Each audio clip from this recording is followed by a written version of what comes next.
Wow, thank you.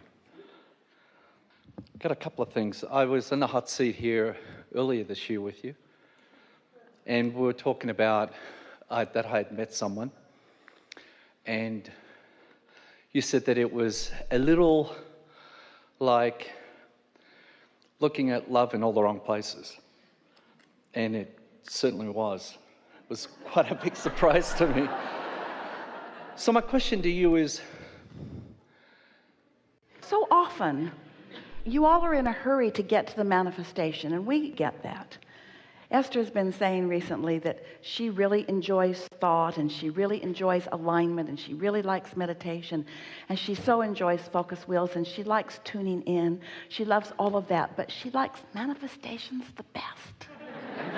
She just can't help it. She just likes the manifestations the best. And that's why you all came. You came for all of it. The manifestation is the part that you want. And so you want to skip to the manifestation. But if you skip to the manifestation before you've done the vortexual work, if you skip to the manifestation before your vibration is really in alignment with what you want, then when the manifestation comes, it is not pleasing. And then we're going to use very specific thoughts so that Esther will find very specific words. Then you have to overcome your manifestations. In other words, it's sort of like digging yourself out of the hole. yes. And so don't do that. Okay. Next. Well,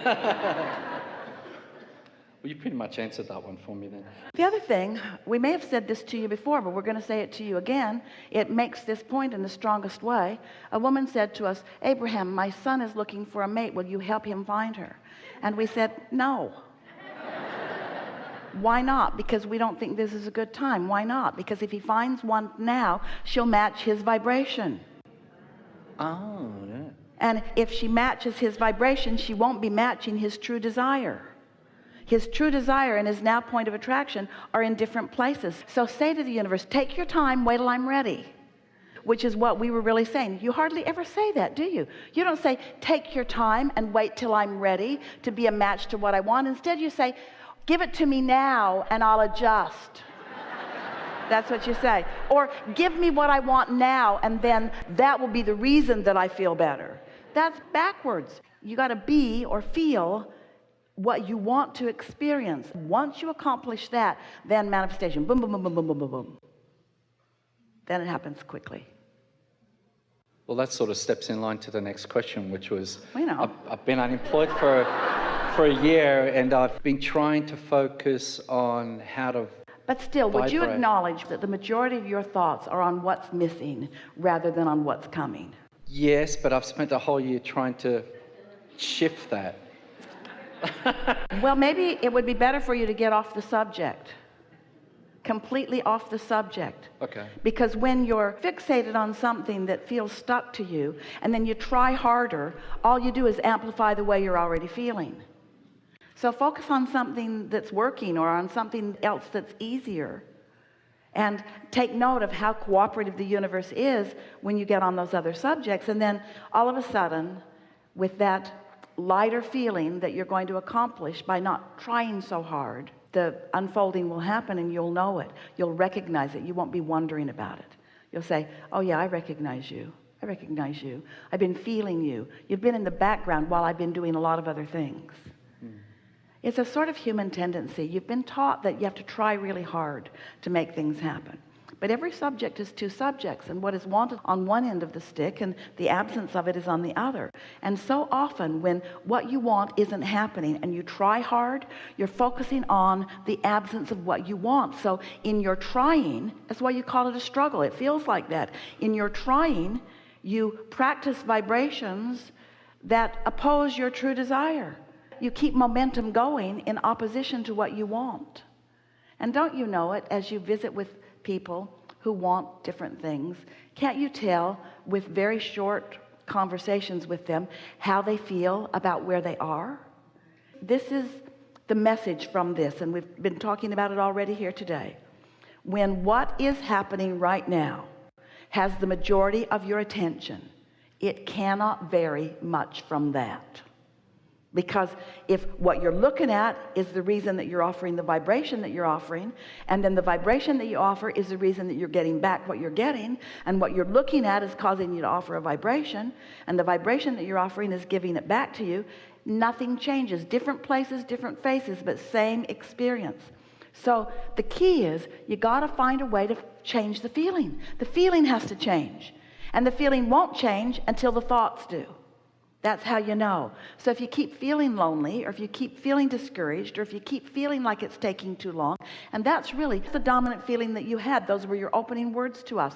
I was here a year ago, and this was what I asked a year ago, and it's no better now.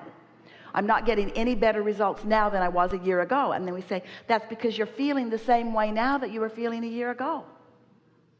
And so sometimes we know you want us to look into your crystal ball vortex and say, oh yeah, somebody's in there. We'd never do that, right? When you're on the brink, we'll look closer. But in the meantime, you got to be satisfied where you are and eager for more. But if there's dissatisfaction where you are, you can't get what you want. You got to be satisfied with what is. And so some people, that frightens them. Say, you want me to be satisfied with the absence of my money, or the absence of my mate, or the absence of a job that's real? You want me to be satisfied with that? Well, that seems counterintuitive, doesn't it? But you've got to be satisfied. Otherwise, you can't get tuned in. Dissatisfaction will keep you out of the receiving mode. And when you're not in the receiving mode, you'll turn right instead of left, and you'll miss a contact. When you're not in the receiving mode, you won't even feel like going there that night, and you won't hook up. You got to be in vibrational alignment with the messages that are being offered constantly. You say, clues, not to tease you. Let's clarify this. Your inner being is never teasing you. Oh, we want so much for you to hear this. So, your inner being knows exactly where you are in relationship to everything that you want. Just try to accept that with us for just a moment. And your inner being is calling you constantly, never-endingly, on a path of least resistance toward what you are asking for. Your inner being is always calling you to what your inner being knows you want, but you're hearing it from where you are. That's really key. So if you're in a place that's full of resistance and your inner being is calling you, sometimes it feels like a struggle when you go, because you can only hear it from where you are. As you get off the subject and you focus upon other things that are easy for you to feel good about, now you're going to hear your inner being calling you about one subject from a place that's in a different vibrational frequency. Does that make sense to you? We'll be more clear. So let's say on the subject of relationships, your frequency is lower and slower, and your inner being's calling you from up here. So it's a very faint call that you're hearing. You're hardly even hearing it. You're not even sure that you're hearing it. Your impulses and intuition aren't working out very well for you. You're not hearing it. And you think, well, I'll just think about this more and more. And the more you think about it, the more lonely you get. And the more you think about it, the more I'm not being a very good deliberate creator you feel. And the more you think about it, and the more you take score of where you are, the more you think you must be doing something wrong, or you must be missing something. All that's happening is that your now reality is dominating your vibrational frequency on that subject. So here you are, your inner being's calling you toward this relationship, but you can't hear it because of where you are. So then you decide to just let that go for a while. You decide to focus on your work, which is easy for you to feel like this. Or you decide to focus upon the beautiful day, and it's easy for you to be there. So you're focusing consistently, not just in a spattering way. You're focusing consistently on things that are causing you to feel better, and now your inner being's still calling you about your relationship, but now you're up there where you can hear it. Oh. So you got that, didn't you? Just get happy, and you'll hear, and the results will please you. If your vortex exists, and it does, doesn't it? Yes. If your vortex is a reality, and it is, isn't it? Yes. If your vortex is a reality, and it's bubbling, it's becoming, it's gestating, it's getting ready for you to be ready for it, It's getting ready for you to be ready for it. And the only reason that anyone might doubt the existence of it is because you're not ready for it, because you're over here complaining about what isn't. Because when you want something that hasn't come about yet and you can't see it, then you feel foolish claiming that it is. But you must accept that it is in a vibrational version, and then something has to happen. It has to evolve from its vibrational version into its manifested version in order for you to fully enjoy it. That's why you're here in this physical body. So there is a process. There is a vibrational process. There is an alignment process that is yours to do. It's what step 3 is. There's a vibrational process that is yours to do that allows you to see and hear and smell and taste and touch. It allows you to be the realizer of what's in your vortex. And that's how those thoughts turn to things. So here's your vortex at this very high vibrational frequency, which means there's no resistance in it. And for whatever reason, you're feeling particularly frisky today. You're tuned in, you're tapped in, you're turned on, you're feeling high on life.